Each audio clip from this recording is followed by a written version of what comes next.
Butch Wilmore, along with NASA astronaut Nick Hague, the Dragon commander, and Roscosmos cosmonaut Aleksandr Gorbunov will be floating through a short time from now, closing the hatch behind them and making final preparations for their undocking from the International Space Station that is scheduled at 12:05 a.m. Central Time, 1:05 a.m. Eastern Time, the home stretch for Williams and Wilmore to complete an extended 9.5-month mission in space.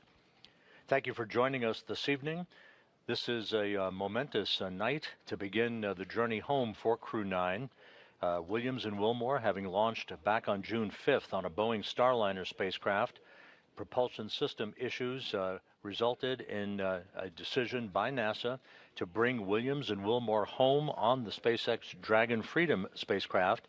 Crew-9, that meaning Hague and Gorbunov, launched with 2 empty seats aboard Freedom back in late September, clearing the way for Williams and Wilmore to join them on the ride home, the beginning of which will occur just about 2 hours and 12 minutes from now with the undocking of Freedom from that space-facing port on the Harmony module. At the time that the Dragon splashes down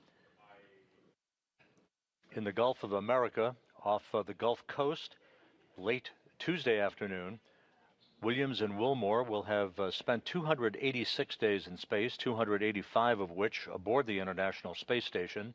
They will have completed 4,576 orbits of the Earth in a mission spanning 121.3 million statute miles.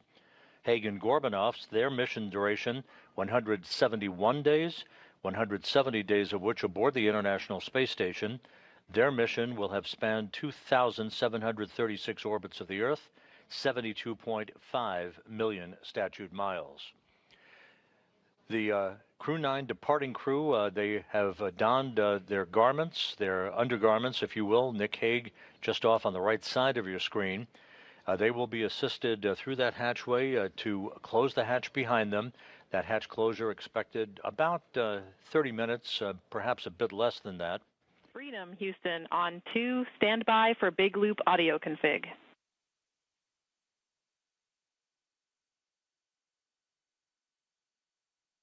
Copies, and I'll need 2 minutes before I can do a comm check. We copy. Spacecraft communicator Tess Caswell here in Mission Control in Houston, part of the Orbit 3 team, who will be talking to the crew members as they complete the hatch closure and then subsequently the undocking of the International Space Station.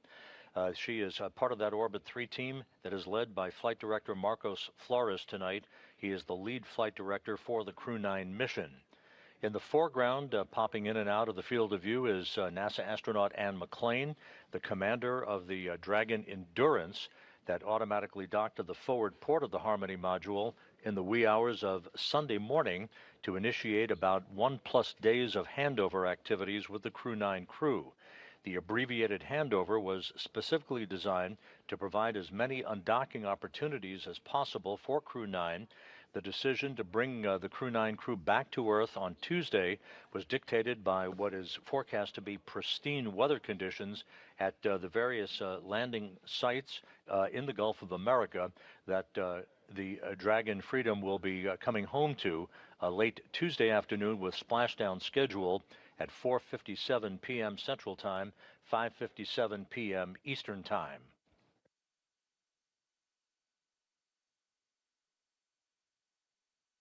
Nick Hague, the commander of the Dragon Freedom, floating through the hatchway.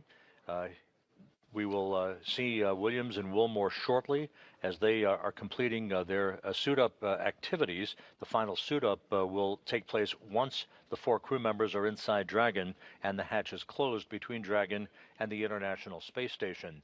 The station hatch on that side of the docking interface will be closed after the Dragon hatch is closed. Wilmore and Williams have performed informal suit and seat fit checks on orbit using 2 spare suits on the International Space Station. The SpaceX team supported this effort and gathered data to make an informed decision on the suits that they would wear on the ride home and the seat sizing. A new suit was actually flown up for Butch Wilmore on the Crew-9 mission that arrived on the station at the end of September. Wilmore and Williams also performed suit donning and doffing activities to familiarize themselves with the suits and with Dragon systems during the handover between Crew-8 and Crew-9 back in September. And this is not a new activity for Williams and Wilmore. They actually were aboard in those suits during a port relocation that transferred the Freedom spacecraft, the Dragon Freedom, from the forward port of Harmony to the zenith port of Harmony back in November.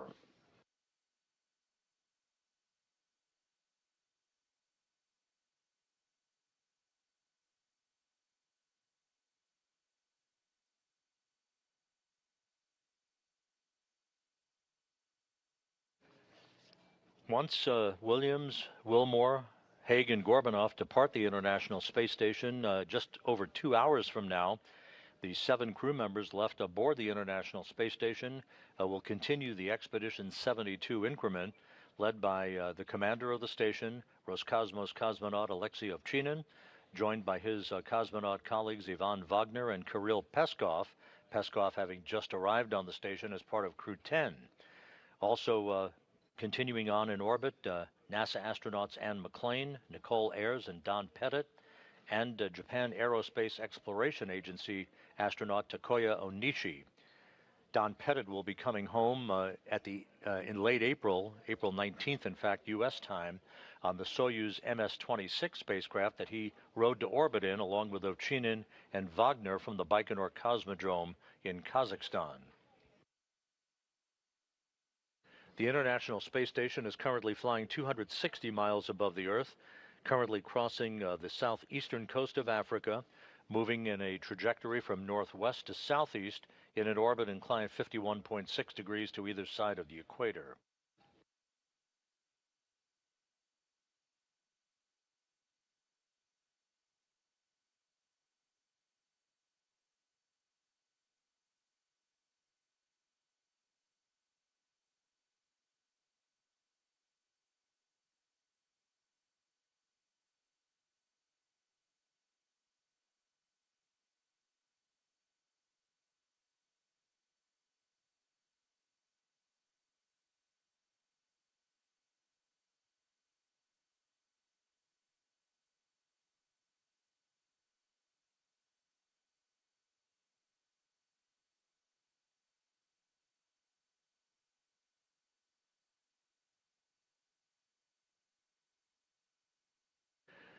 At the SpaceX Mission Control Room in Hawthorne, California, the SpaceX flight controllers are reporting that all of Freedom's systems are in excellent shape. Nick Hague there, as you see on your screen, stowing some last-minute items aboard the Dragon spacecraft that he is commanding from undocking through splashdown. The weather has been monitored for the splashdown sites in the Gulf of America throughout the day. The reports continue to be that the weather is forecast to be excellent for Dragon's homecoming on Tuesday afternoon.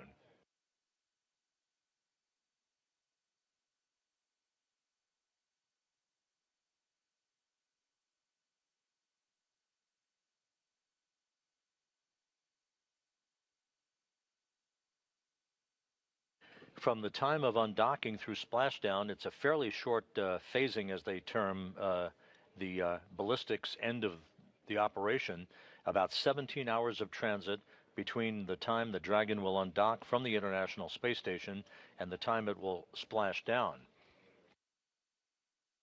Again, splashdown off the coast of Florida in the Gulf is scheduled for 4:57 p.m. Central Time, 5:57 p.m. Eastern Time on Tuesday afternoon.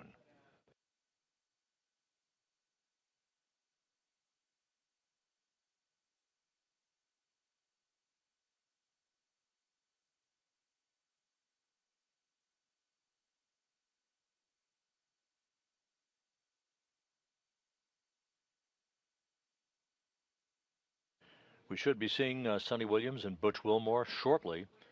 At the time of splashdown, predicted to be Tuesday afternoon, Williams again will have logged 286 days in space on this, her third flight, and a total of 608 days in space, the second most by any American astronaut right behind Peggy Whitson, who has 675 days in space on her bio.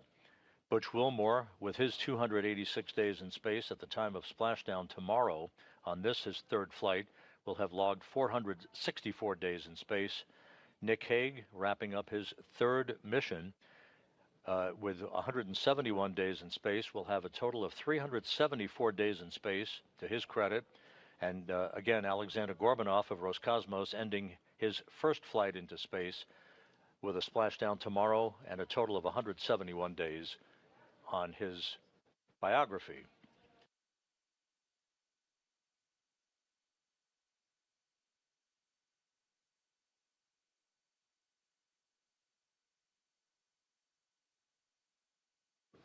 We are moving into a brief handover between satellites on the Tracking and Data Relay Satellite System. There you see a view of us here in Mission Control in Houston at the Johnson Space Center in the International Space Station Flight Control Room. Once again, the flight director in charge of tonight's operation is Marcos Flores, the lead flight director for Crew-9, joined on console by spacecraft communicator Tess Caswell, whose voice you will hear talking to the crew periodically during the time frame between now and hatch closure, and then between hatch closure and undocking, through the time that the Freedom spacecraft leaves what is called the approach ellipsoid. Basically, I term it the neighborhood of the International Space Station, at which point integrated operations between the Johnson Space Center and Hawthorne will come to an end, and it will all be in Hawthorne's hands to bring the crew home.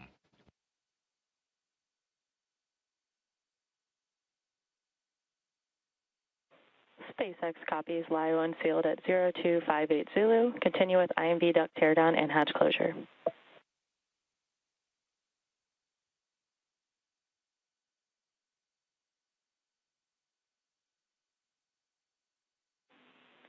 And Freedom Houston on the big loop.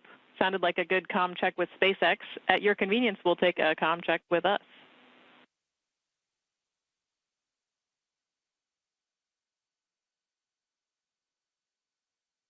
And Houston, Freedom's gets it loud and clear. Copy.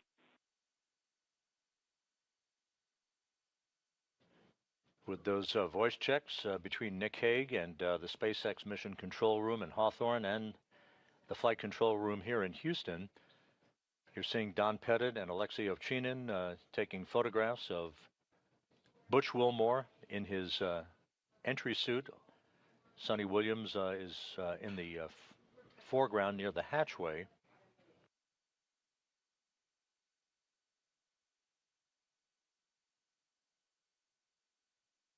Once again, there are two SpaceX Dragons at the International Space Station.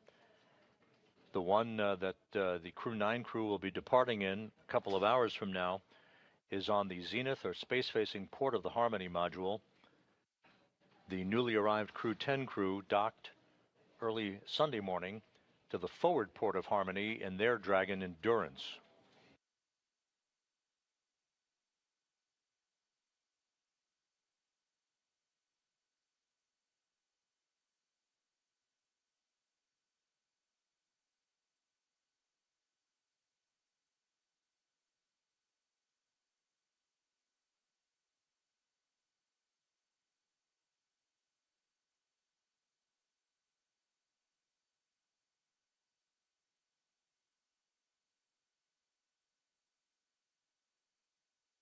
And you see at the hatchway the four departing Crew-9 crew members posing for some final photos.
Final handshakes and hugs between the departing Crew-9 crew members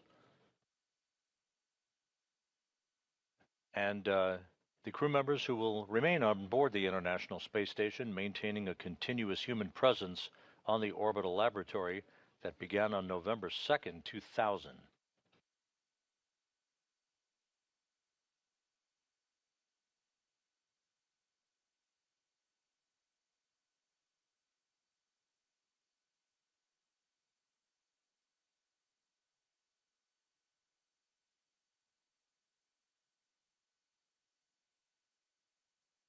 Once again, we're in a brief handover between satellites that provide the downlink TV capability from the station. We'll be regaining that downlink TV just a moment or two from now. You saw the Crew-9, two of the Crew-9 crew members, Suni Williams and Butch Wilmore, already in their entry suits. Nick Hague and Aleksandr Gorbunov will don their suits once inside Dragon. Hague and Gorbunov flew up to the International Space Station back on September 28th. So they're wrapping up a mission almost 6 months in duration. Williams and Wilmore, of course, with their extended mission in the home stretch of a 9.5-month flight spanning 121.3 million statute miles.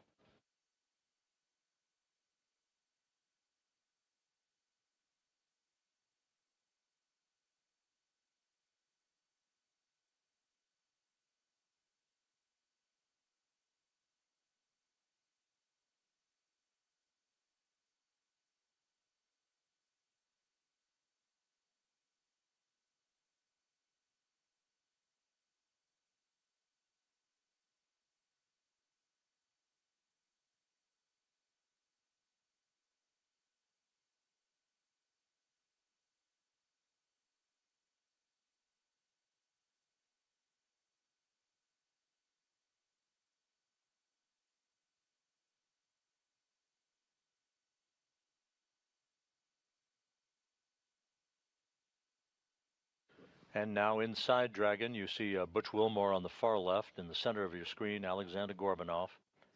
Nick Hague on the far right. They will settle into their respective seats aboard Freedom as countdown clocks here in Mission Control are ticking backward toward the time of the command to initiate the opening of hooks holding Freedom to its docking port on the space-facing side of the Harmony module. That command to be issued about an hour and 55 minutes from now. The actual physical separation, what we peg as undocking for the history books, is scheduled at 12:05 a.m. Central, 1:05 a.m. Eastern. SpaceX copies on hatch closure. We'll send a command momentarily to transition the state machine to hatch closed. You can reference your hatch closed event details for a few actions, and then complete suit donning per procedure 4.010.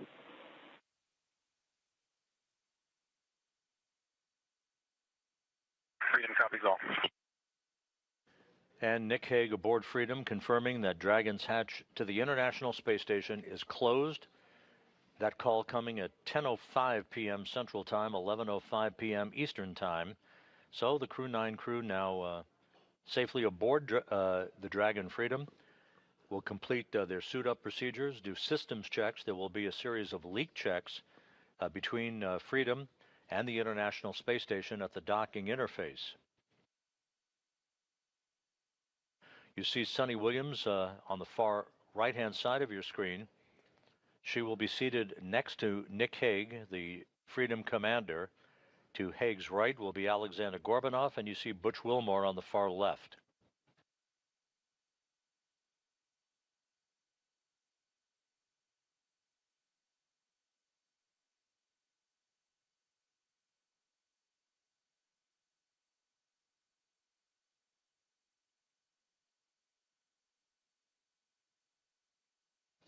The undocking between Freedom and the International Space Station will take Freedom above and behind the orbital laboratory through a series of what are known as departure burns.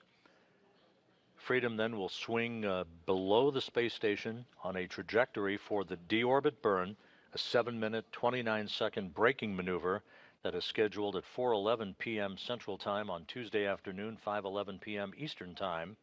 That will slow Dragon down by more than 50 meters per second, allowing it to drop out of orbit for its high-speed entry back into the Earth's atmosphere and a parachute-assisted splashdown off the coast of Florida.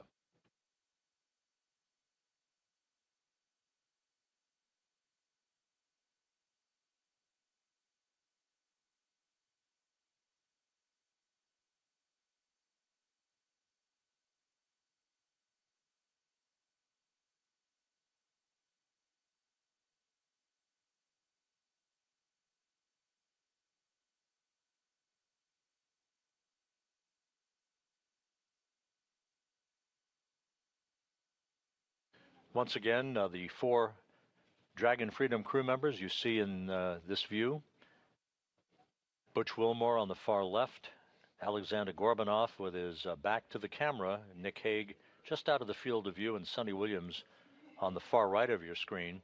The hatch was closed at 10:05 p.m. Central Time, 11:05 p.m. Eastern Time. The station hatch will be closed just a short time from now, enabling a series of leak checks to occur to make sure we have an airtight seal before the pressurization of pressurized mating adapter number 2 can begin. The vestibule will be depressed to vacuum, setting the stage for the initiation of the commanding of the opening of the hooks holding Dragon in place and the physical separation of Dragon from Harmony, with undocking scheduled at 12:05 a.m. Central Time, 1:05 a.m. Eastern Time.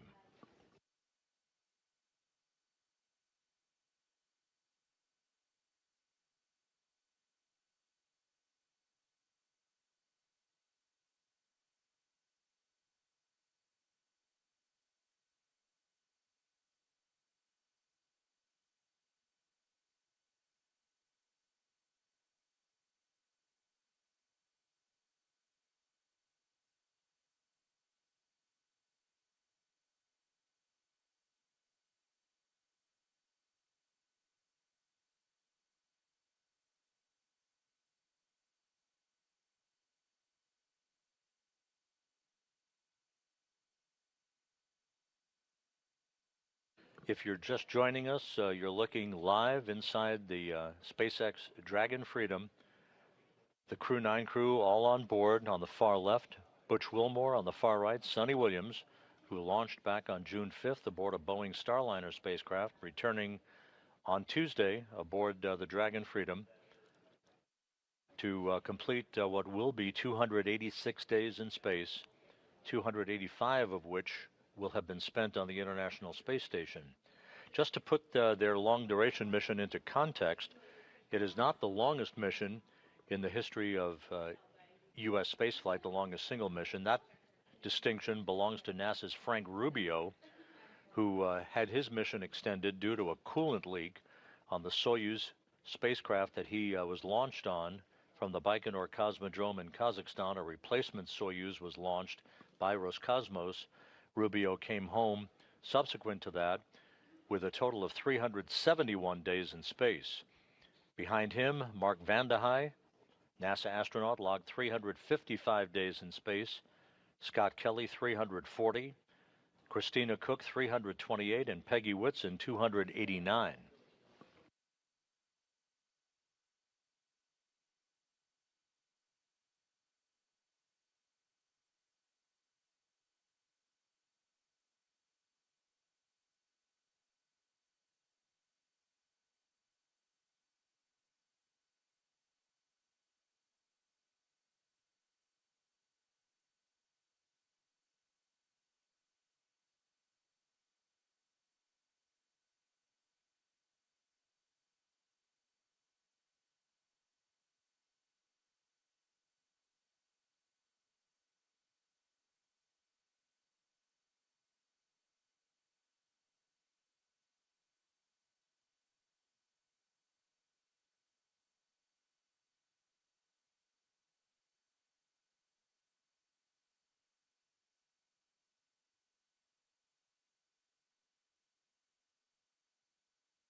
On the far left of your screen, a good view of Dragon with its open nose cap.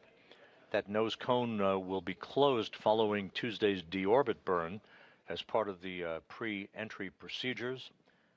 Once again, moving into a quick handover here between satellites on our tracking and data relay satellite system. The Dragon crew all on board. The hatch is closed between Dragon and the International Space Station. The station hatch will be closed a short time from now, and leak checks at the docking interface between the two spacecraft will begin to make sure we have an airtight seal before the small passageway or vestibule known as pressurized mating adapter number 2 will be ready for depressurization down to vacuum and the subsequent undocking of Dragon from Harmony's space-facing port about an hour and 47 minutes from now.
Looking once again inside Dragon, Butch Wilmore on the left. Settling into his seat is the commander of Dragon, veteran NASA astronaut Nick Hague. On the far right of your screen, Suni Williams. Roscosmos cosmonaut Aleksandr Gorbunov is completing a few adjustments to items with his seat. He will don his entry suit just a few moments from now, and all 4 crew members will be positioned, ready for undocking and the beginning of a 17-hour trip back to Earth and a conclusion to this mission.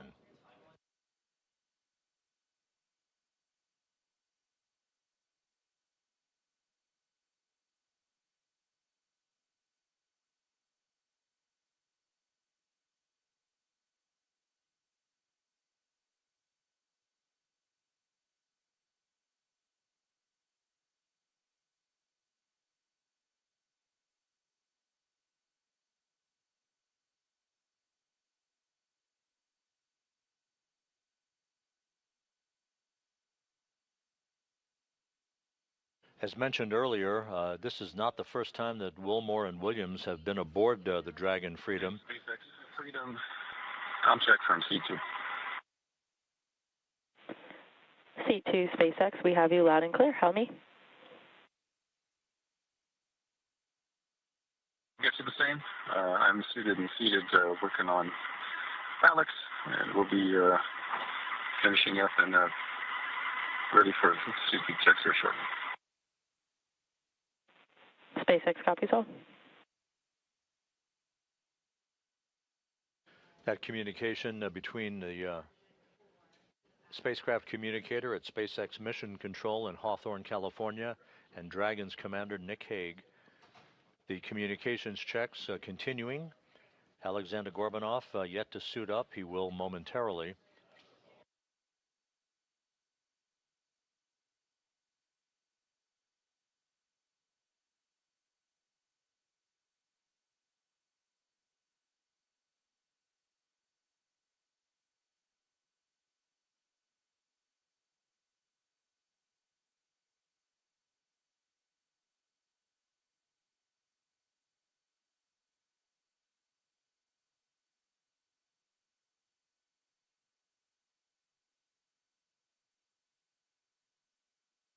As mentioned earlier, Williams and Wilmore not strangers to the Dragon Freedom. They have practiced suit-up procedures over the course of the past few months and took a ride aboard Freedom for a few minutes. back on November 3rd when the spacecraft undocked from the forward port of the Harmony module and relocated to the zenith or space-facing port of the Harmony module. Slightly longer trip for Williams and Wilmore today, a 17-hour journey that will take them to a splashdown off the coast of Florida on Tuesday afternoon at 4:57 p.m. Central Time, 5:57 p.m. Eastern Time.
Just to recap, the 4 crew members who are coming home tomorrow aboard the SpaceX Dragon Freedom are all inside Freedom. 3 of the crew members suited up and strapped into their seats. Aleksandr Gorbunov is completing some preparations before he dons his entry suit. The hatch between Freedom and the International Space Station was closed at 10:05 p.m. Central Time, 11:05 p.m. Eastern Time. We are awaiting the closing of the hatch between the International Space Station on that side of the docking interface to permit leak checks to begin and ensure that we have an airtight seal before the vestibule or passageway is depressurized prior to undocking. The Dragon crew members will also undergo leak checks to their suits and further communications checks prior to the undocking itself, which is scheduled about an hour and 41 minutes from now at 12:05 a.m. Central Time, 1:05 a.m. Eastern.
So as we stand by for confirmation that the station hatch is closed on that side of the docking interface, that activity to be supervised by Ann McClain, the NASA astronaut and commander of the Dragon Endurance that just arrived at the International Space Station, kicking off a handover period of just over a day between the 2 crews, an abbreviated handover compared to others that have preceded it, that designed to provide this opportunity for undocking, thus maximizing the best weather conditions that were forecast for this coming week, over the next few days.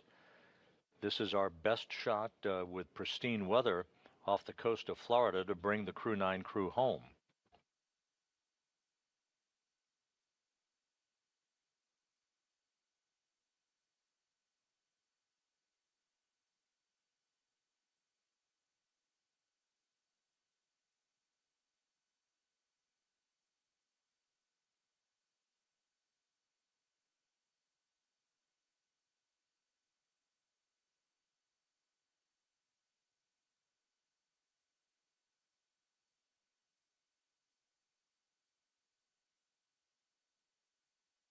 Houston Station on 2 for IDA egress.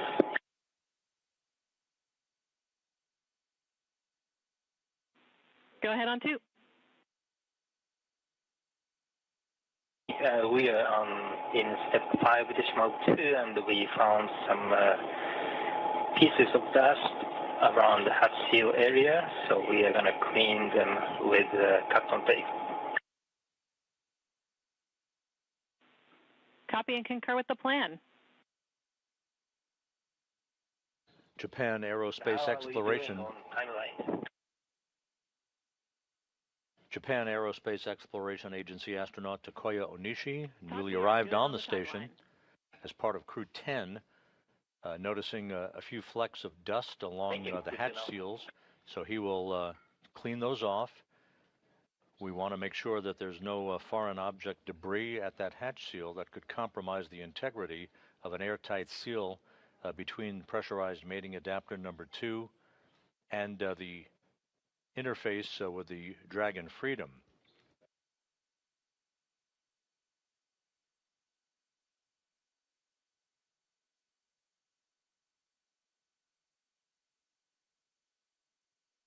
You're looking right across Nick Hague, the commander of the Dragon Freedom, the mission director at SpaceX's Mission Control Room in Hawthorne, reporting back to NASA Flight Director Marcos Flores here in Mission Control in Houston, that we're just about ready for suit leak checks. Waiting for call for 5.3.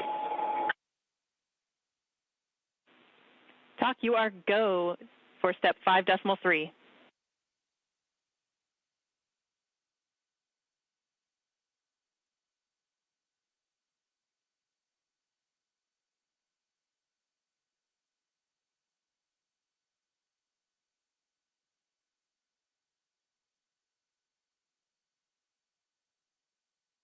Okay, copy. We are go for closing the apex hatch, and I have one question for you.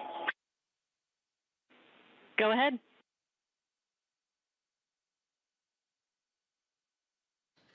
Another view of the crew aboard Dragon Freedom looking... There is one SpaceX bag.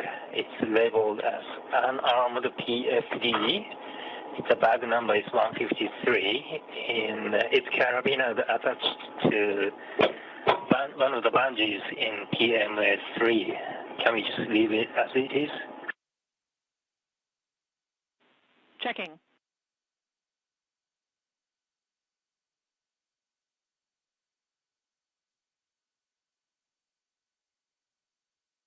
Once again, you're looking at a view across the 4 crew members, Butch Wilmore in the foreground, Aleksandr Gorbunov to his left, then Nick Hague, and just obscured on the far right-hand side of this configuration is Suni Williams.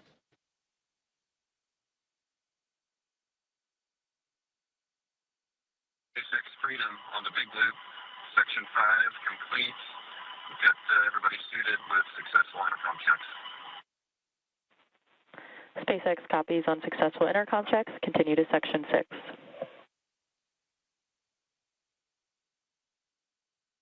Freedom, welcome.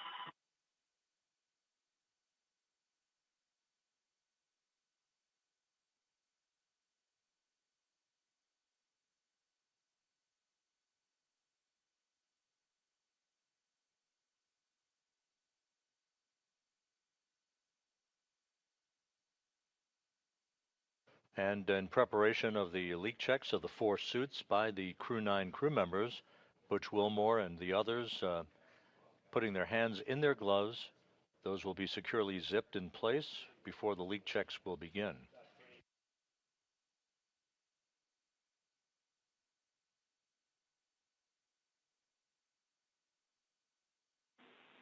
Station Houston on the big loop for the bag.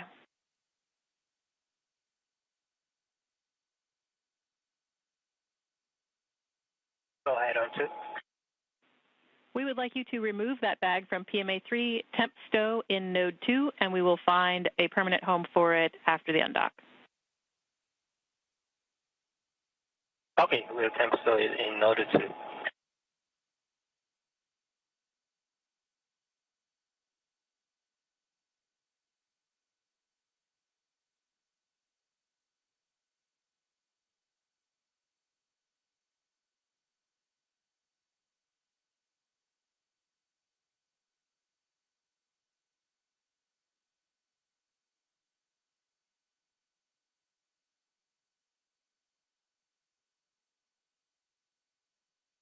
SpaceX Freedom on the big loop. Section 6 is complete.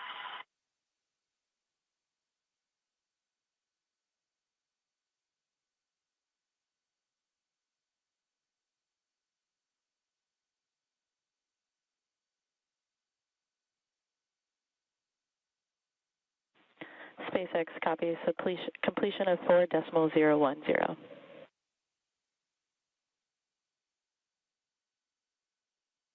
The hatch between the International Space Station and pressurized mating adapter number 2 is now closed.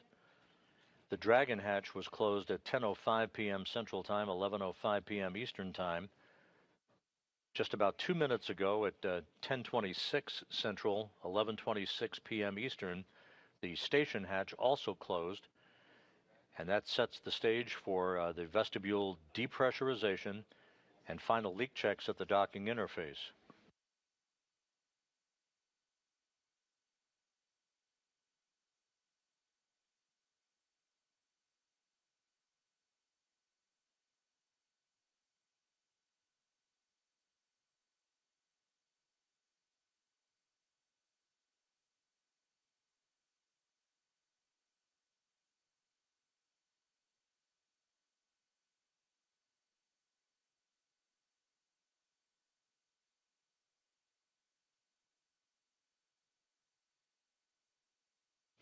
Another perspective of Nick Hague and Aleksandr Gorbunov. Butch Wilmore is to Gorbunov's right. Essentially, you're looking over the shoulder of Suni Williams, who's in the far left seat, if you will, in the seating configuration on the Dragon Freedom.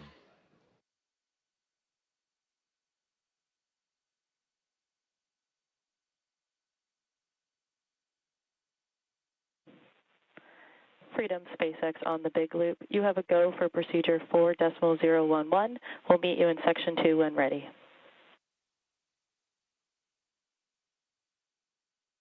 Freedom copies, go for 4.011, see the tip, and we'll press through section 1. Check in with you in section 2.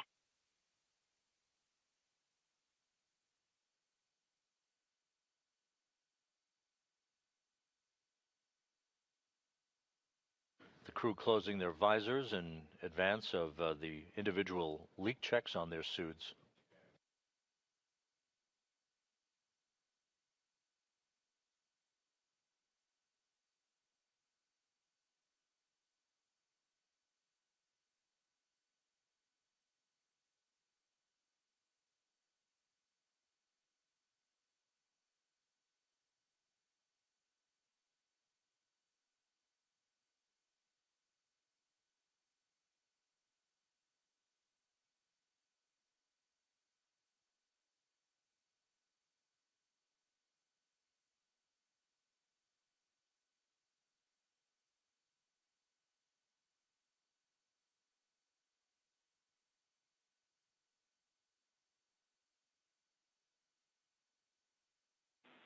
Station Houston on the big loop for Ann prior to hatch close.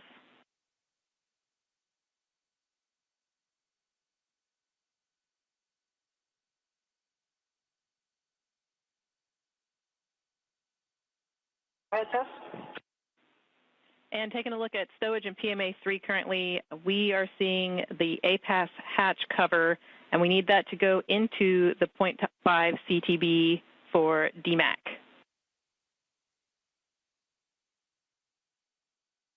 Okay, we will put the hatch cover into the half CTB. Thank you. That conversation between Capcom Tess Caswell here in Mission Control and Ann McLean in your field of view, the Dragon Endurance Commander. We are ready to pressurize. As she checks the integrity of the hatch interface on the station side, the station hatch is closed. That's the androgynous docking adapter hatch. One more hatch has to be closed. That's the one between Harmony and the vestibule to International Docking Adapter 2. Meanwhile, leak checks now are beginning on the 4 suits of the Dragon Crew-9 passengers aboard the Dragon Freedom.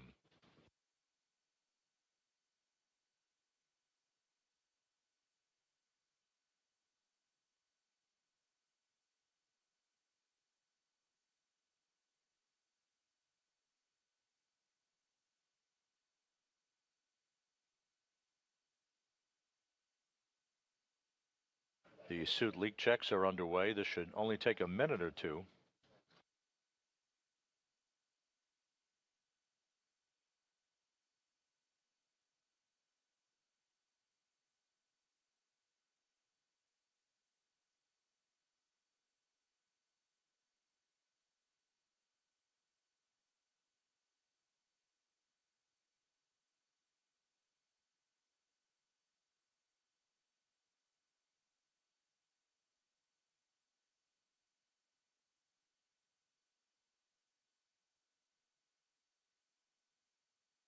And Houston Station 2, checking for step 7.4.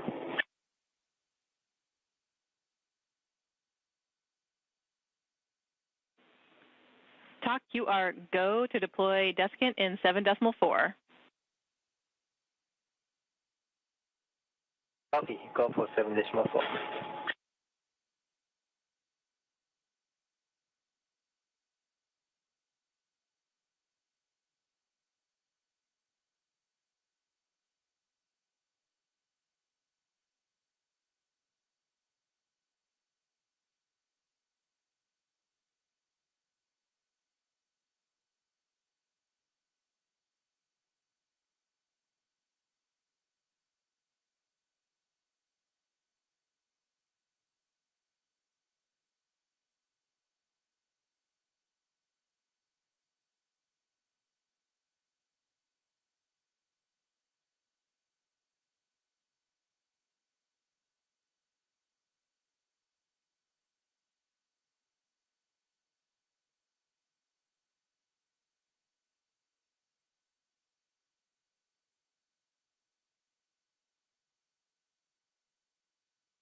SpaceX Freedom.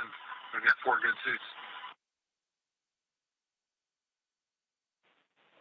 Freedom, we see the same, 4 healthy suits. And that call by Dragon Commander Nick Hague confirming that all 4 suits of the departing Freedom crew members have checked out, good leak checks on the suits, good integrity on those suits.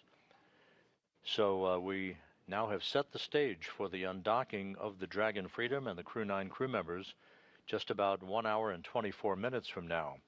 Just to recap, Suni Williams and Butch Wilmore accompanying Commander Nick Hague and Roscosmos cosmonaut Aleksandr Gorbunov for the ride downhill and a splashdown off the coast of Florida on Tuesday afternoon. We will be resuming our coverage, joined not just here at the Johnson Space Center but by our colleagues in Hawthorne, California at the SpaceX Control Center.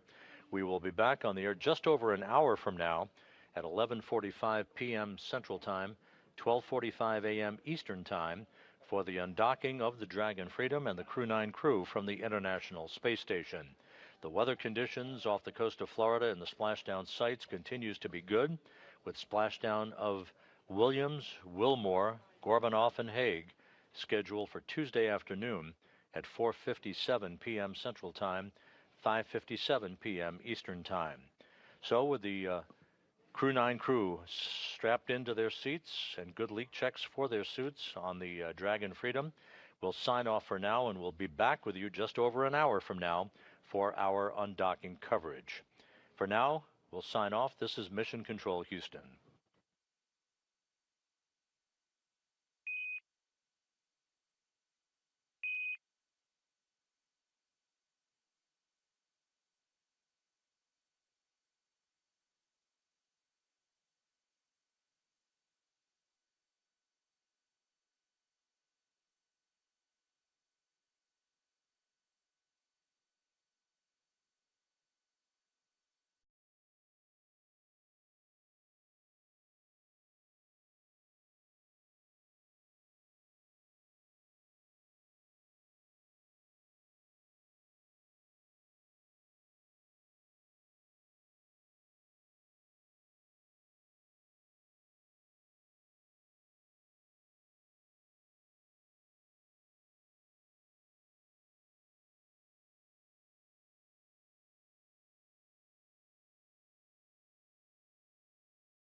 It's March 17th, and we're joining you today from SpaceX in Hawthorne, California. We're following along with the Dragon Freedom spacecraft as we await Crew-9 beginning its 10:05 p.m. Pacific, 1:05 a.m. Eastern departure from the International Space Station, with NASA astronauts Nick Hague, Suni Williams, Butch Wilmore, and Roscosmos cosmonaut Aleksandr Gorbunov.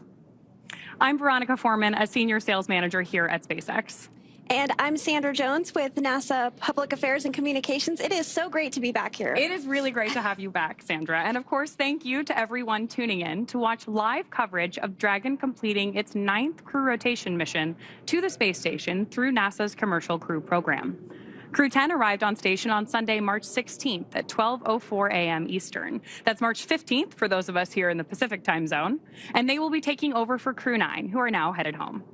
That's right, and Crew 10 did launch just a few days ago on March 14th with NASA astronauts Anne McClain, Nicole Ayers, JAXA or Japan Aerospace Exploration Agency astronaut Takuya Onishi, and Roscosmos cosmonaut Kirill Peskov.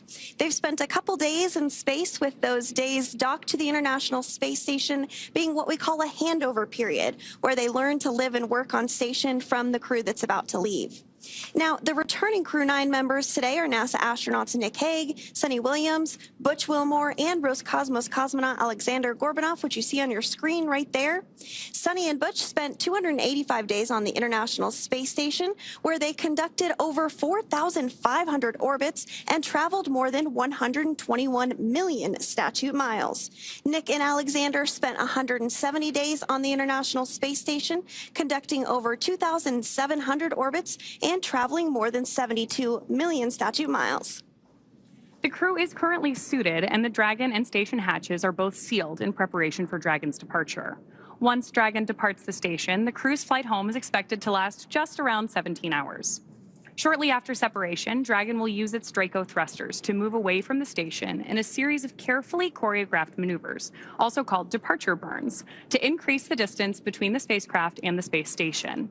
Dragon will also execute a phasing burn to lower its orbit and line the spacecraft up with its landing location. Following phasing, Dragon will complete deorbit, reentry, and splashdown. During the deorbit sequence, several events occur, including trunk separation, closure of the nose cone, a deorbit burn, deployment of the drogue and main parachutes, and finally splashdown. Dragon is targeted to splash down off the coast of Florida on Tuesday, March 18th at approximately 2:57 p.m. Pacific, 5:57 p.m. Eastern, where it will be picked up by the SpaceX recovery vessel Megan, and our recovery teams will help to egress or exit the crew from the Dragon spacecraft. And today on board the International Space Station is the Expedition 72 crew, being led by the current space station commander, Aleksandr Gorbunov of Roscosmos. Last week, NASA astronaut Suni Williams handed over command of the space station to him ahead of her upcoming departure today. Also on board space station is NASA astronaut Don Pettit, as well as cosmonauts Aleksandr Gorbunov, Yvonne Wagner, and of course, the recently arrived Crew 10 astronauts. Now, just like its approach to the International Space Station, Dragon's departure and deorbit is designed to be fully autonomous, requiring no action from the crew on board. NASA astronaut Anne McClain helped the crew. Freedom SpaceX on the Big Loop. Final reconfigurations for undock complete and nominal. Houston and Hawthorne teams have pulled go for undock sequence start at 0500 Zulu. I'm looking for you to confirm visors down and crew are ready for undock and departure at the planned time.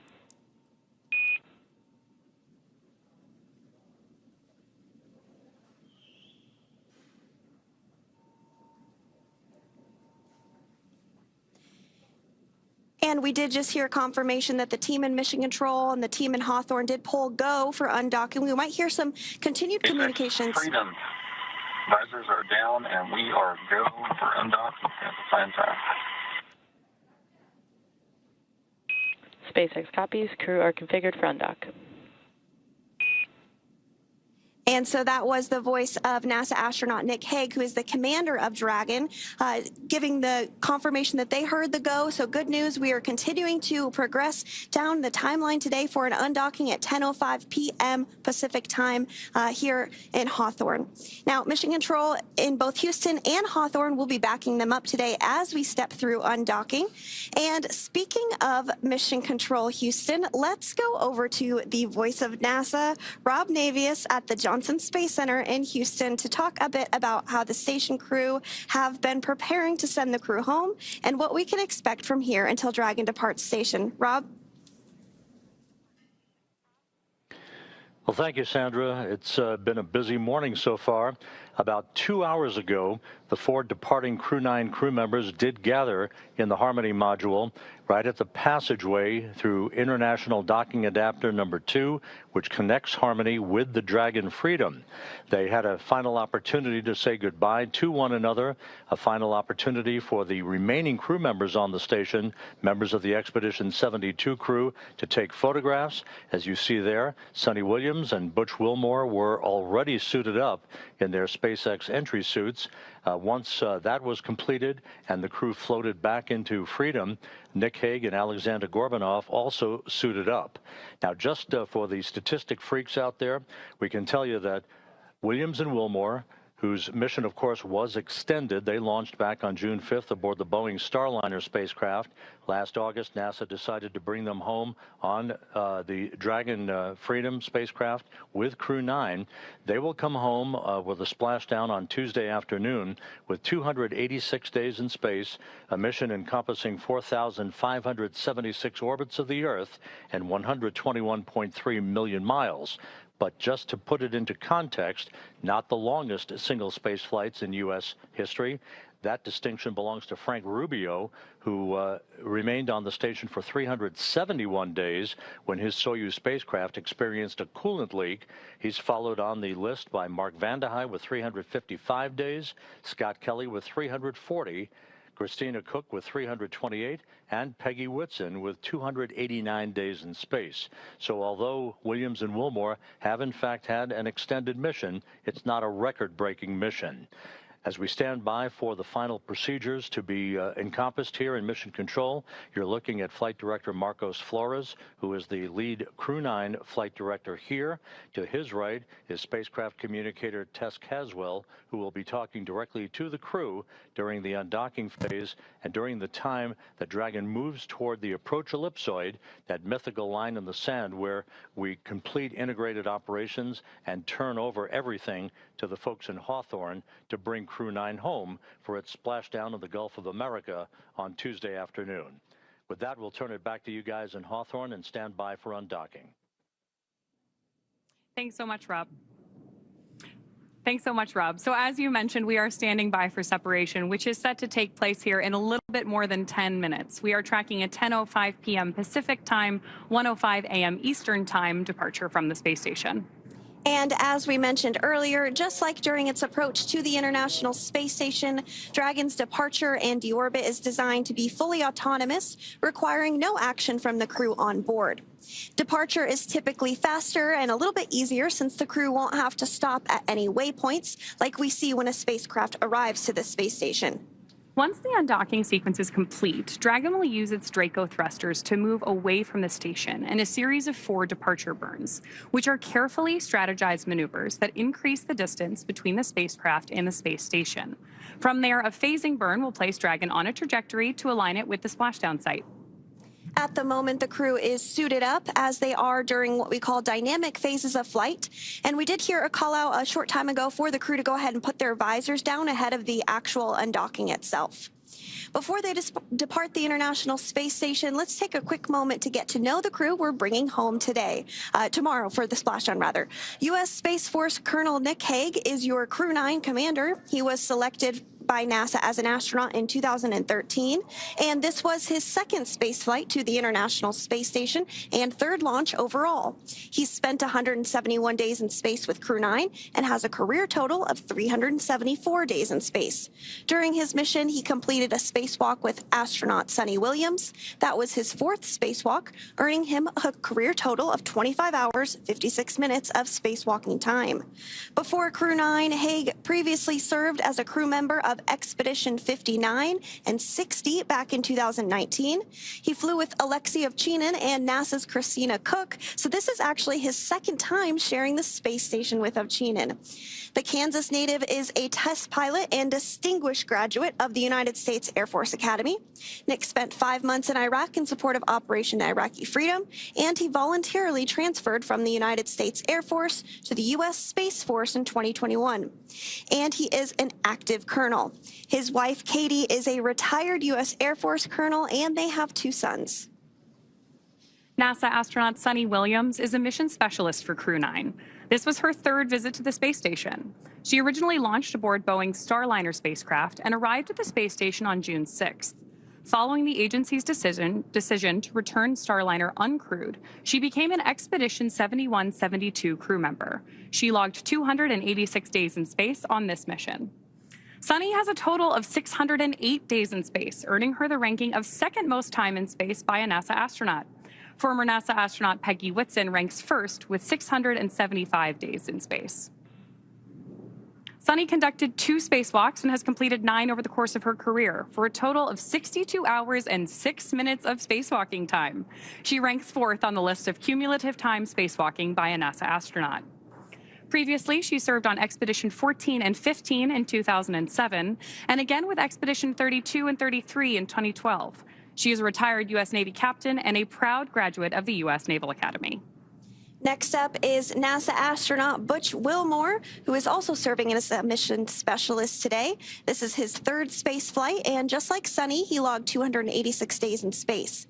He conducted 1 spacewalk and has completed 5 over the course of his career, earning him a total spacewalking time of 21 hours, 2 minutes. He's flown on 4 different spacecraft throughout his career: Space Shuttle Atlantis, Soyuz, Boeing Starliner, and now the SpaceX Dragon. Previously, the Mount Juliet, Tennessee native served on STS-129 in 2009 and Expedition 41 and 42 from 2014 to 2015. Wilmore is also a retired captain in the U.S. Navy. Aleksandr Gorbunov is the 3rd mission specialist serving on today's mission. Crew-9 was his first spaceflight to the space station, earning him a total of 171 days in space over the course of his career. Gorbunov, along with Nick Hague, saw the arrival of 4 visiting vehicles and saw the departure of 4 as well. The duo orbited the Earth more than 2,700 times. Before his cosmonaut selection in 2018, Gorbunov worked as an engineer for a Rocket Space Corporation and helped support cargo spacecraft launches from the Baikonur Cosmodrome. There is an amazing amount of diversity and experience behind the crew coming home today. Yes, absolutely. And so we are targeting undocking today at 10:05 p.m. Pacific, just a few minutes here from now. There will be an undock command that is sent first. That is expected at 10 p.m. Pacific time. And then it'll take a few minutes for us to actually see the physical separation and everything. But we are getting views right now of Dragon Freedom. What you see on that black portion of your screen there is some of the solar rays that help collect power for the spacecraft. That will remain intact during the phasing, which is about 17 hours for this particular flight. But before splashdown tomorrow afternoon, which we are targeting at 2:57 p.m. Pacific, that portion of Dragon will actually be jettisoned. So it'll just be the white portion that we'll see splashdown. But we're not quite there yet. First, we need to have the spacecraft undock. So again, targeting undock at 10:05 p.m. Pacific time this evening. That's absolutely right, Sandra. So right now what we're doing on board Dragon is preparing for that undocking sequence to be commanded. Undocking from the space station basically involves separating the umbilicals and those attachment hooks that we use to dock Dragon to the space station. So we're effectively doing what we did during the docking procedure here, but in reverse. All of that in preparation for splashdown tomorrow. Freedom, SpaceX on the big loop, undock sequence commanded. And right on schedule, we've got confirmation of that undocking sequence command. Freedom copies.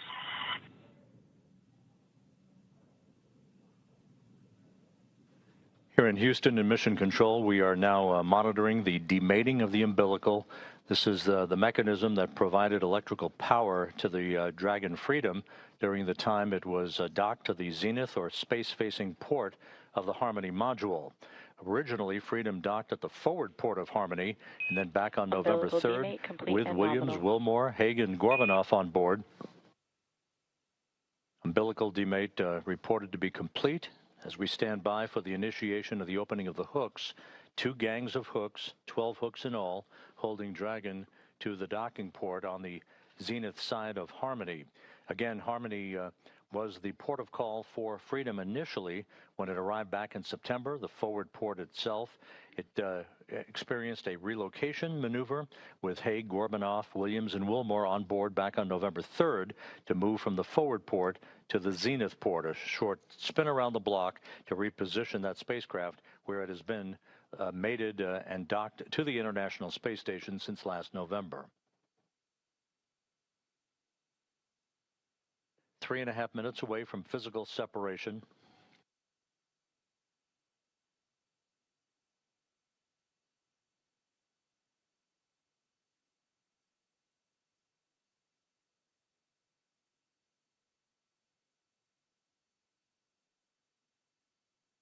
Once the physical separation occurs between Dragon and the docking port on Harmony, it will begin to move above the station at a very slow rate of about 1/10 of a meter per second. Then we'll move behind the station. A series of departure burns will then put it on a trajectory to carry it below the station and on its way to a safe distance away from the International Space Station for its deorbit burn that will occur at 4:11 p.m. Central Time, 5:11 p.m. Eastern Time on Tuesday afternoon to begin the final leg of the ride home for Williams, Wilmore, Hague, and Gorbunov.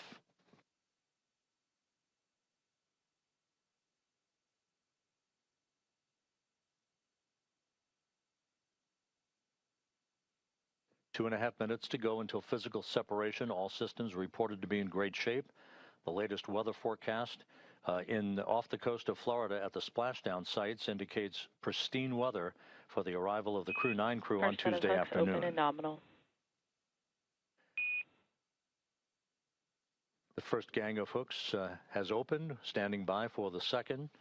Springs on both sides of the docking interface will push off against one another to initiate that opening rate for Dragon.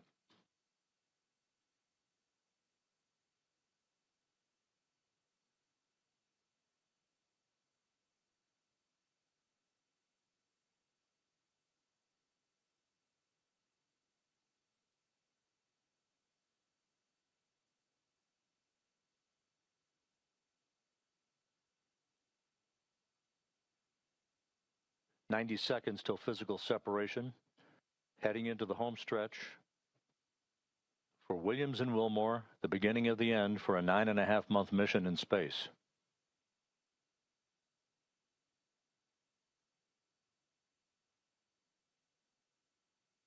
The interface between Dragon and the International Docking Adapter no longer sealed.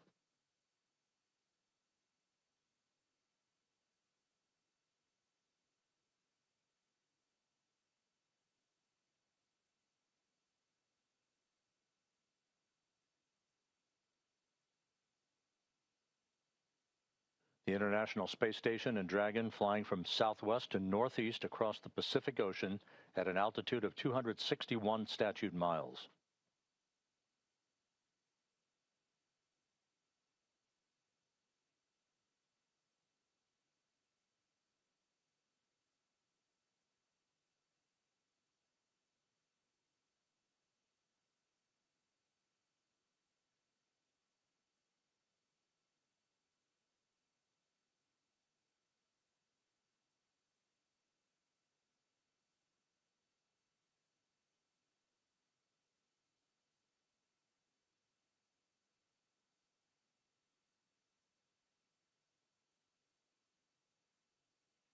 All hooks open.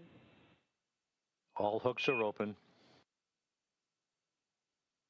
And undocking confirmed. Freedom is free of its moorings. Suni Williams and Butch Wilmore begin their belated trip Dragon home. Separation confirmed.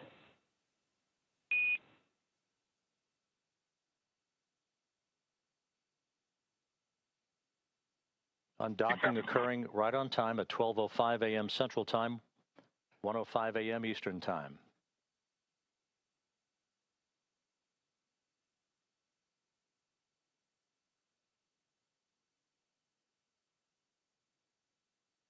Good motion, good stability on Dragon as it backs away.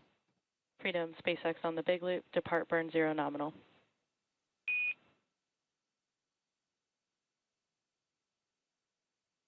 Good opening rate reported by the visiting vehicle officer.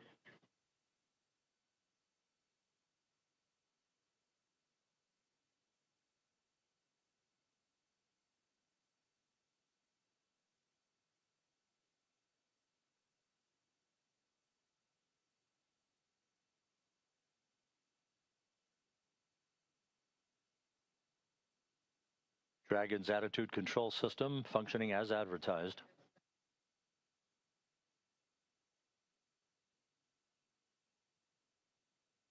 Houston Freedom on the big loop.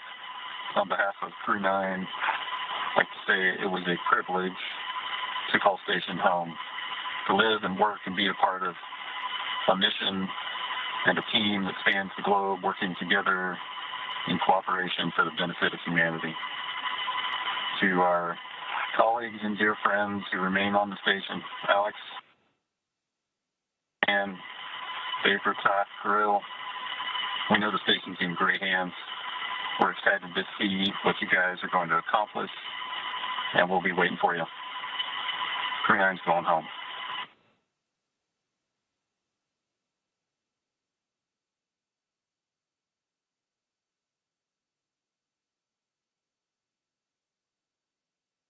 Houston Station on the big loop. Step 2, ISS thrusters are verified enabled.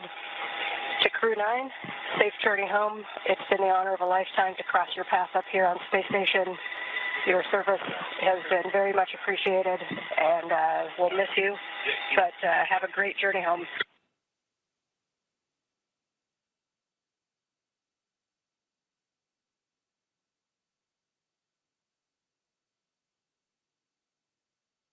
Crew-9, and this is Zach. I wish we could spend more time with you guys, but many people who love you and whom you love are waiting for you. So safe travel, Godspeed.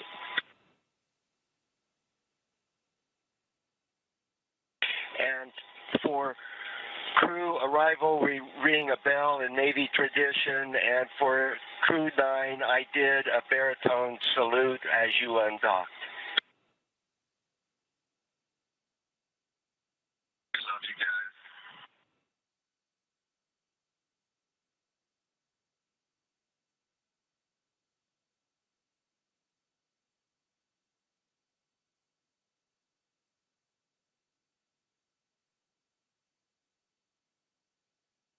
So an exchange of poignant words between the Dragon commander, Nick Hague, as well as the Crew-10 crew, the newly arrived Crew-10 crew members, Anne McLean, Takoya Onishi, and Don Pettit, offering their best wishes and Godspeed for a safe return to Earth on Tuesday afternoon for the quartet aboard the Dragon Freedom.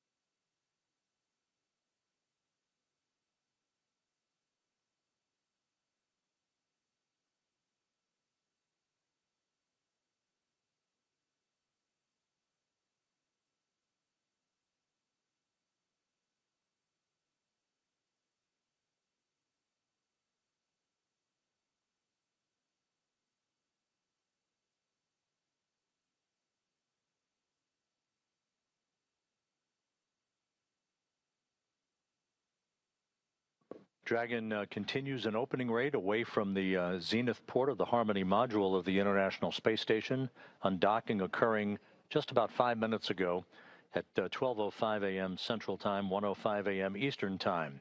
Now, coming up here in the next minute or so will be the spacecraft's exit from what is called the keep-out sphere. That is the first imaginary line between the space station and the departure corridor for the Dragon itself. That will be followed by Dragon maneuvering to a Sun communications pointing orientation and to enable better communications between the tracking and data relay satellite system and Dragon's communications capability itself.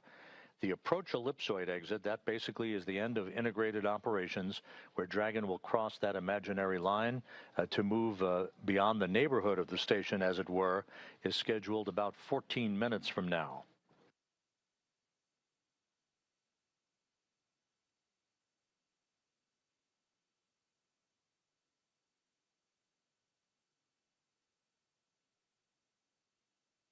The departure 1 burn now complete, all nominal. Depart burn 1 nominal.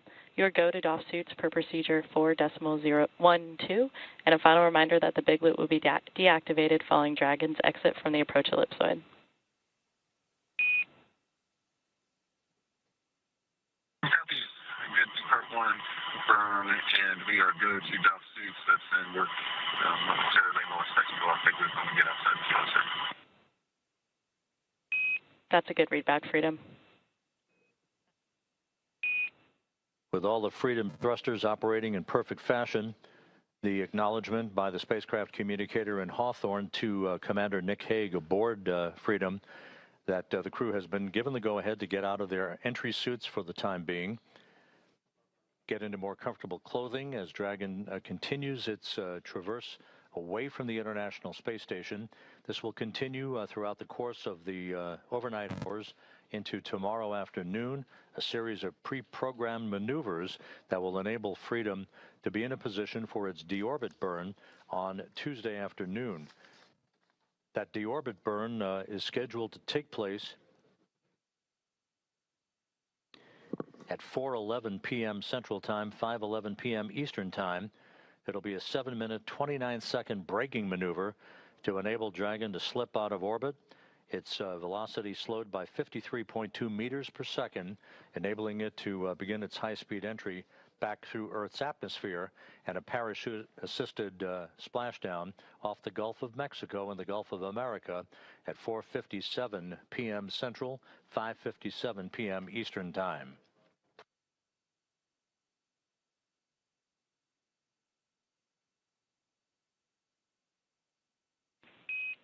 Station and Houston, on the big loop, Dragon has exited the keep out sphere.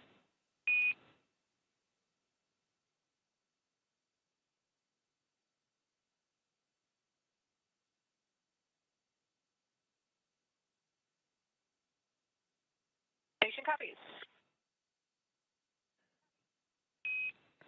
Freedom, And SpaceX on the McLean, big loop. acknowledging Dragon has exited the approach ellipsoid and is on a 24-hour safe free drift path.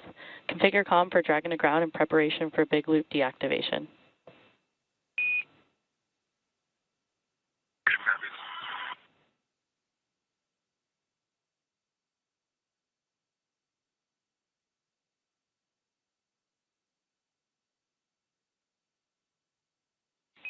And Freedom, SpaceX on the big loop. Premature call. We have exited the keep out sphere but are still in the approach ellipsoid.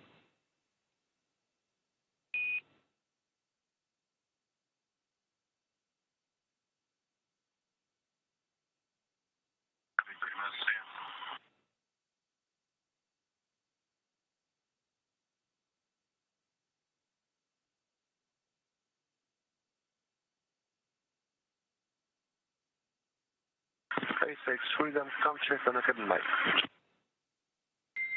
Freedom, we have you loud and clear. How us?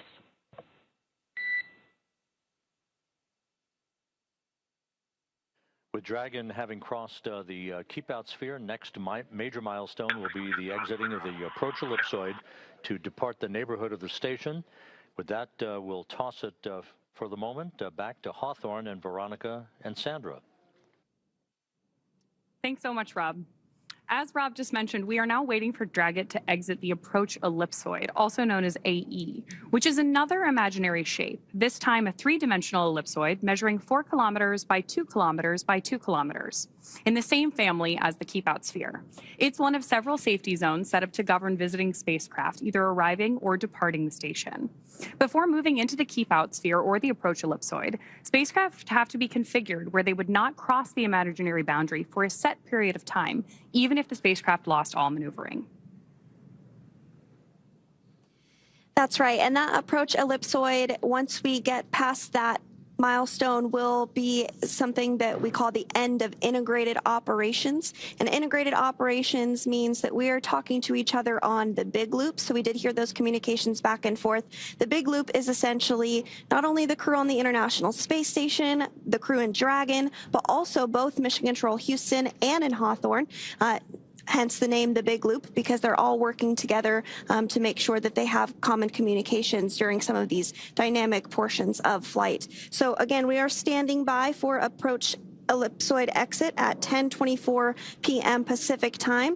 And on your screen there, we are getting a view of Dragon from the International Space Station, now quite a bit smaller than when we just saw a few minutes ago, undocking at 10:05 p.m. Pacific. Also in the line of sight there, we have a small view of the Canada arm, which is a robotic arm that helps do some maneuvering and is utilized a lot during spacewalks on board the International Space Station.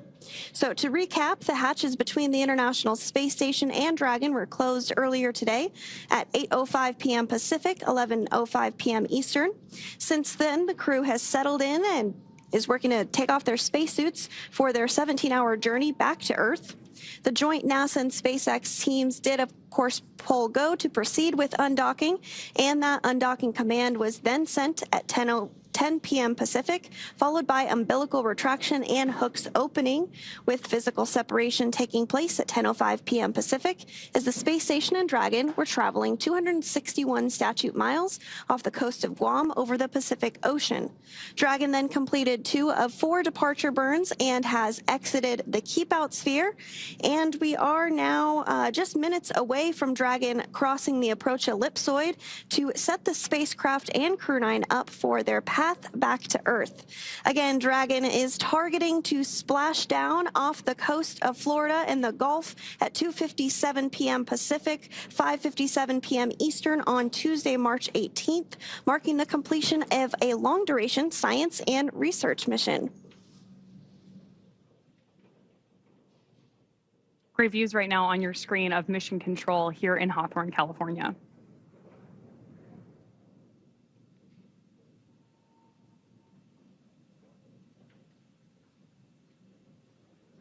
It looks like we're starting to get maybe some views there of Dragon as well.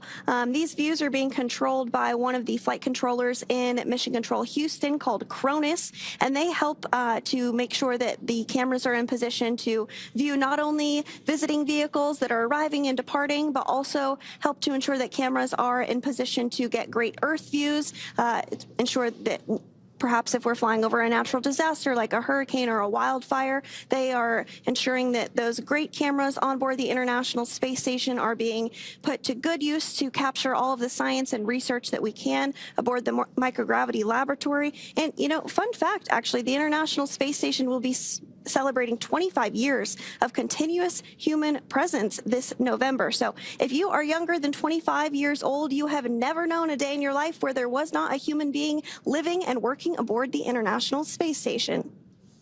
That is so cool to me. It's just this amazing step forward for human exploration in space. And with that, we're going to check back in with Rob Navius at the Johnson Space Center one more time. Go ahead, Rob. Thank you, Sandra. You mentioned that continuous presence on board the International Space Station. We are approaching the point of the approach ellipsoid exit, which will mark the end of integrated operations with the International Space Station and the flight control team here in Houston. Just a reminder, on board, 7 crew members representing 3 nations: Alexei Ovchinin, the station commander, and his Roscosmos colleagues Ivan Wagner and Kirill Peskov, Anne McLean, Nicole Ayers, and Don Pettit of NASA, and Takuya Onishi of the Japan Aerospace Exploration Agency. Ovchinin, Wagner, and Pettit are next up to depart the station on April 19th. They are scheduled to return home to the steppe of Kazakhstan and a parachute-assisted landing on April 19th U.S. time, April 20th in Kazakhstan. Before that happens, another NASA astronaut, Johnny Kim, along with 2 Roscosmos cosmonauts, will be launching from Baikonur on April 8th as that continuous presence of researchers on board the International Space Station continues unbroken. Sandra?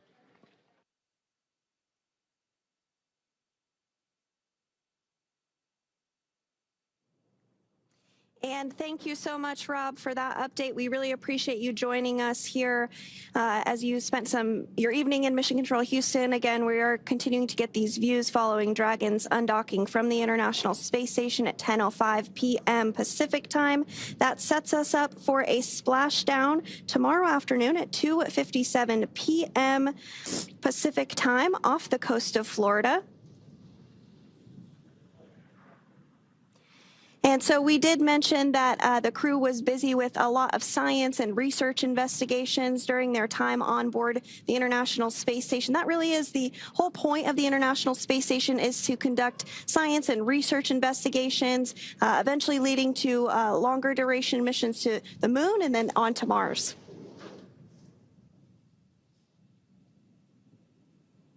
We're, of course, standing by for any further communications from Crew-9 on board Dragon Freedom at this time. But it's a great opportunity for us to comment on some of the amazing science that Crew-9 conducted while they were on board the station. In total, Crew-9 completed more than 150 experiments, conducting over 900 hours of research. Following their splashdown tomorrow, some of those time-sensitive experiments will be among the first offloaded off the capsule and then returned to various research facilities across the country so that the science can continue. And in addition to that science, they also completed a few spacewalks, one of which was to actually swab the outside of the International Space Station for microorganisms to see if anything might potentially be able to survive the harsh environment of space, which is pretty interesting. Another one was a spacewalk to remove a radio frequency group, or the RFG. NASA astronaut Suni Williams was able to successfully remove that, which was a big milestone for NASA. And as you mentioned, over 530 hours specifically dedicated to NASA science between NASA astronauts Butch Wilmore and Suni Williams. So that just goes to show the great use that the microgravity lab has for science and research on the ground. I still can't get over that fact that you shared that it has been almost 25 years of continuous operation on board the ISS. That's amazing. Yes, over 270 people. On 2 for PMA3 closeout photos. Go ahead, Ann. I just downlinked the card with all of the PMA3 and IDA and Dragon Hatch photos, as well as Crew-9 departure. Those are on SSC 17. Copy, 1-7. And just want to clarify, also on 17, I did a whole series of kind of inspection documentation photos before departure, and then a series after departure per the instructions. So 2 different folders with before and after photos. We copy.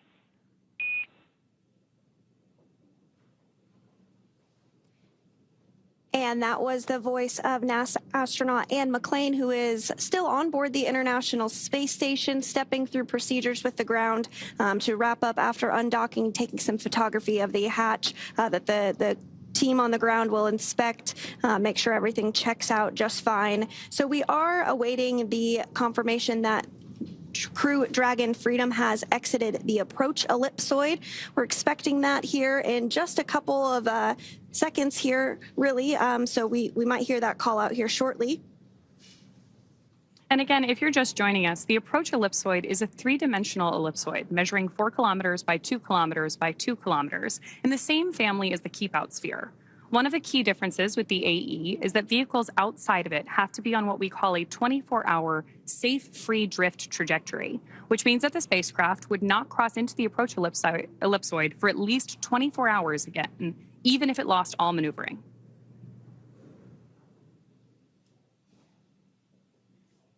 That's exactly right. So we'll continue to stand by for that. Now, you may be wondering, what will the crew be doing during their 17-hour phasing?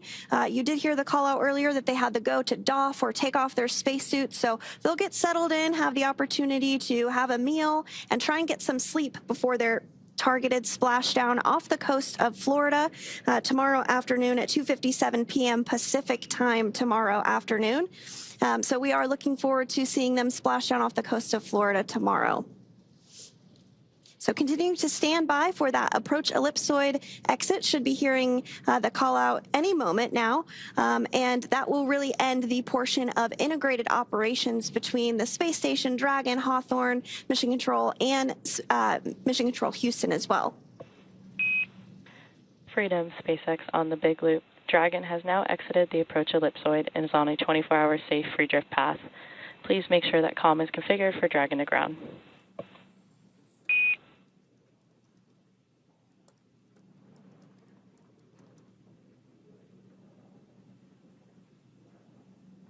And SpaceX Freedom on Dragon to ground.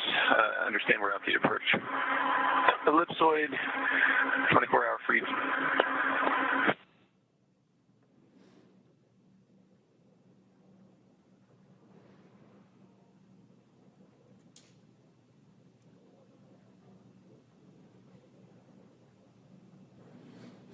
Good confirmations there, both from Mission Control and Dragon.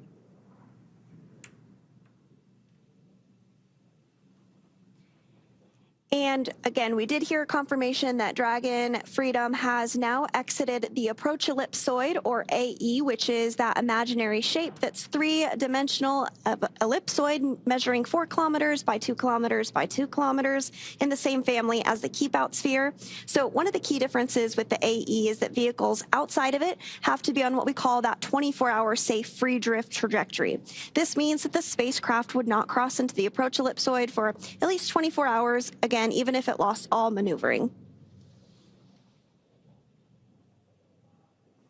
With that, Crew-9 has officially departed the International Space Station. As Sandra mentioned, it will take them about 17 hours until they make their way back to Earth. So the crew is currently settling, as Sandra mentioned, for a little bit of dinner, or maybe get their suits off before they take some time to rest before returning to Earth.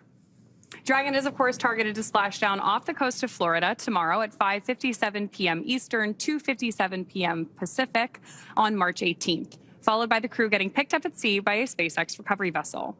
As they rest up, our teams here will continue to keep an eye on the weather to ensure a safe return for Dragon and our Crew-9 astronauts. And though our coverage here in Hawthorne today is wrapping up for now, we will turn it over to the NASA team in Houston to take us through the next phases of the Crew-9 mission. Our friends at the Johnson Space Center will provide continuous live audio-only coverage along Crew-9's journey home until we rejoin tomorrow.